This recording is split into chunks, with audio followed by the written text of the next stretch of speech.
Hello, আমি রিম্পা। আমি আবারও একটি নতুন ভিডিও নিয়ে তোমাদের সামনে হাজির হয়েছি। তবে এটা একটা রেসিপির ভিডিও, একটা হেলদি ডিনার রেসিপি। চলো তবে শুরু করা যাক।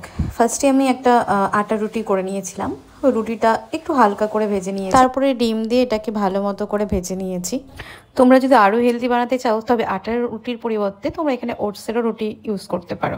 এবার এই রোলের স্টাফিংয়ের জন্য আমি কিছুটা চিকেন ম্যারিনেট করে রেখেছি। চিকেনের মধ্যে পরিমাণ মতো আদা, রসুন, কাঁচা লঙ্কার পেস্ট, পরিমাণ মতো টক দই, লেবু, তান্দুরি মশলা, লবণ, হলুদ আর সামান্য পরিমাণে সাদা তেল, এই সব কিছু দিয়ে আমি আধা ঘন্টার জন্য রেখে দিয়েছিলাম। এরপরে চিকেনটা ফ্রাই করে নিই। তো চিকেনটা ফ্রাই করার শেষের দিকে আমি কিছুটা পরিমাণে একটু পেঁয়াজও দিয়ে একটু সটে করে নিয়েছিলাম। এবার হচ্ছে স্টাফিং এর পালা। নিজে বাড়িতে বানালে নিজের ইচ্ছে মতো যত খুশি পরিমাণ দিয়ে স্টাফিংটা সাজানো যায়। তো আমি সেই মতো একটু পেঁয়াজ কুচি, শসা কুচি আর আমি যে চিকেনটা ফ্রাই করেছিলাম সব চিকেন দিয়েছি। তোমরা চাইলে এখানে গাজরও দিতে পারো, বাট আমি সেটা স্কিপ করেছি। তার সাথে tomato sauce, green chilli sauce, একটু কাসন আর একটু বিট লবণ আর চাট মশলা অ্যাড করেছি। তোমরা চাইলে কাসন স্কিপ করতে পারো, এটা সম্পূর্ণ অপশনাল। তো এই যে আমার হেলদি অ্যান্ড টেস্টি আটার রোলটি তৈরি। এবার ঝটপট তোমরাও বানিয়ে ফেলো।